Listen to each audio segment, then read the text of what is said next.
Episode is Dr. Bryan Ardis, a highly esteemed chiropractor and medical researcher who has been the main whistleblower on arguably two of the most important discoveries about this so-called pandemic. During this episode, Dr. Ardis shares shocking insight into how extremely deadly medicines have been used to push the population control agenda by medically murdering millions of Americans and millions of people all around the world. He reveals hard facts that prove that this has all been planned to murder large numbers of people and then blame COVID, and then everyone would be so scared of COVID that they'd get the jab without giving it a second thought. And that's why we're here today. Millions of people have been injured or have lost their lives after getting the shot. We'll then share insight from Dr. Thomas E. Levy. He's a board-certified cardiologist and a board-certified attorney. And much of his work is based on helping his patients to restore health and maintain their health in a world that's highly toxic. Like most doctors who practice an integrative approach, Dr. Levy has been on the front lines throughout this whole pandemic to help people get access to the right COVID treatments that have proven to save countless lives. During this episode, he shares exactly why he believes there is more politics in medicine than there is in politics itself, something that most of us would think was true and agree with. He also goes into detail about the vital supplements that we should be taking, not only to treat COVID, but also to prevent it, as well as how we can use these other supplements for various different diseases. Anthony Fauci lied to the entire world, and Fox News, make note of this, that I said this. Anthony Fauci lied. In May of 2020, he stated that remdesivir was proven safe and effective, I quote, in a trial a year earlier than the pandemic in Africa against the virus called Ebola. He then stated in the same paragraph that it was proven safe and effective against COVID-19 patients in a cohort study that was fully funded, fully sponsored by the maker of remdesivir, called Gilead. That was a 3-month trial from January to March of 2020. All I did was click the hyperlinks because the first few words of the memo got my attention. There is only one antiviral experimental drug that can be used in hospitalized COVID-19 Americans. My very first thought was, well, if it's an antiviral experimental, this obviously isn't FDA approved, which means it has not been reviewed, nor has it been found safe and effective to get an FDA approval before that statement. So to declare that this experimental drug is what's going to be used in every hospitalized patient, I wanted to know what that guy knew that I didn't about the drug remdesivir that I'd never heard of, nor did any of you probably. So I clicked the hyperlink to the first study with Ebola. Imagine my shock in 5 minutes to find out that there's 4 drugs in that trial: remdesivir, ZMapp, which is a monoclonal antibody, and then Regeneron. How many of you have heard of Regeneron? That was a monoclonal antibody also inside that study. And then a drug called MAB-114. And anytime you see the initials MAB, that means monoclonal antibodies. These were the 4 experimental drugs given out in 4 different regions of Africa. Anthony Fauci said it was found safe and effective against the Ebola virus. All I did was read the study. The first table in that study discloses that the independent safety board of the study, looking at the data, found that remdesivir was the only drug that had a fatality rate over 50%. It was exactly 53.1% of all people they gave that drug to. Regeneron, of the 4, had a 20% less mortality rate, and it was the best performance of all 4 drugs. My question is, why would Anthony Fauci then come out and lie and say that it was found safe and effective when the safety board for the study found on August 9th, 2019, that it was the most deadly and ineffective drug, and it was withdrawn from the trial permanently? Why would your NIAID department, head of the NIH, of that department only, why would that guy come out and lie to you and say that it was found safe and effective against Ebola? My very next thought was, what's he lying about, and how much did he know? Maybe he was just getting bad advice. How many times have you heard leaders in the media are just getting bad advice? All I thought was, did someone lie to him? I don't know this guy, Dr. Anthony Fauci. Anybody in this room ever met him? Sat down with him and talked to him, interviewed him? He hasn't agreed to let me interview him. I've never met the guy. Why he said this, I have no idea. But what I wanted to know was, who funded that Ebola study? Imagine my shock to find out it was Dr. Anthony Fauci's department. That means that entire 1 year study, every time there was a report to be given, it went back to the NIAID and the sponsors who were actually funding the whole thing. So would he have known? Would he have been told in August of 2019 that that drug was found the least effective and the most deadly and then been notified? Yes. That trial published December of 2019. That's when it got published.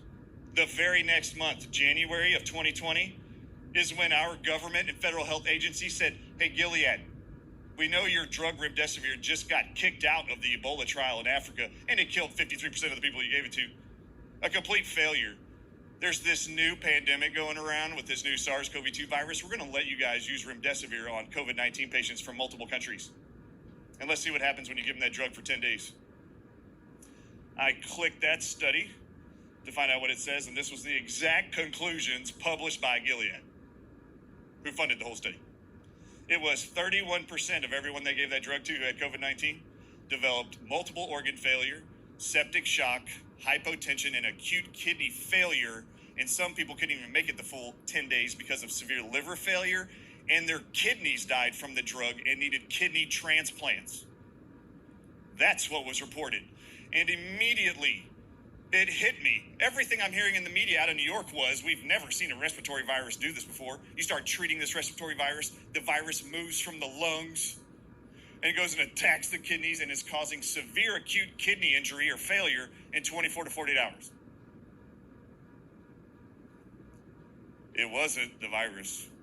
In fact, anyone who wants to claim that these side effects of liver failure and kidney failure come from the virus, did you know that in July of 2020, just 2 months later after the May memo, do you know that in Nature Medicine, the NIH and multiple co-authors wrote and published a paper to tell the whole world what SARS-CoV-2, the virus, does in the human body?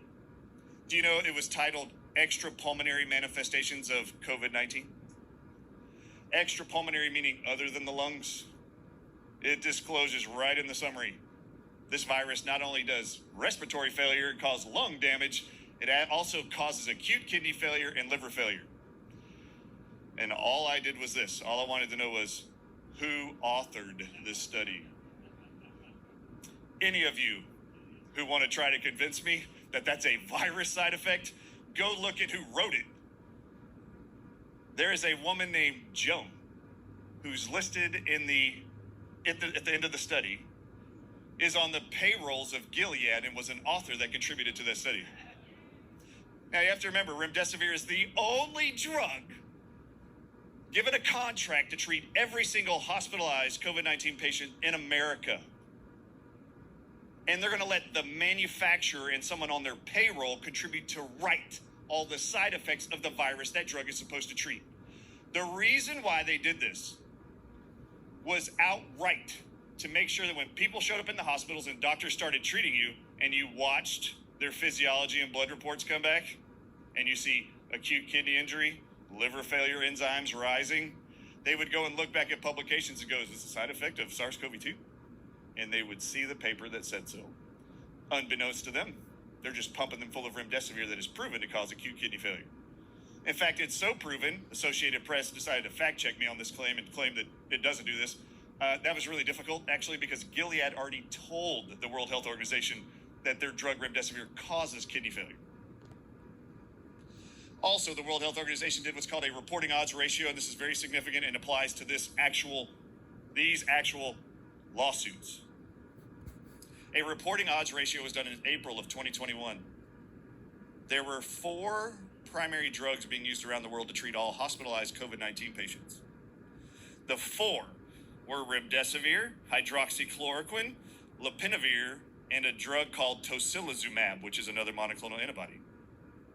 They decided to look in the World Health Organization's database and find out which drug treatment for all SARS-CoV-2 infected hospitalized patients, which one therapy reports the highest amount of acute kidney failure.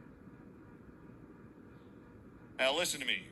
If the virus did it, and they all are in the hospital for the same virus, don't you think there would have been an even amount of all treated patients to experience acute kidney failure? Yeah, if the virus did it. No, that's not what came back. They published their results. The acute kidney failure in remdesivir patients only was 20-fold that of the other drugs. It was never the virus. The majority of it came from the drug protocol using remdesivir, and then you guys will learn more here from these other doctors that are here who treated COVID-19 patients in hospitals and in clinics. But the overreach of hospital administrators, federal health agencies, to dictate what doctors will and will not do, threaten them with their license, their rights to actually practice in that hospital, to refuse the rights of families to be at the bedside of their loved ones. It is ultimately disgusting to me and disgusting to many others. And something is very, very corrupt and evil about it all. I mean, if you ever thought about this, you know, you were in the house with your loved one who had COVID, and then you drove them to the hospital with COVID, and then they said you couldn't go into the ICU with them with COVID. My immediate response would have been this: what if I wear a mask? I thought they worked. Can I go in there now? No, you can't. All right, so there's a lot of atrocities here. If you guys know who Thomas Paine is, he quoted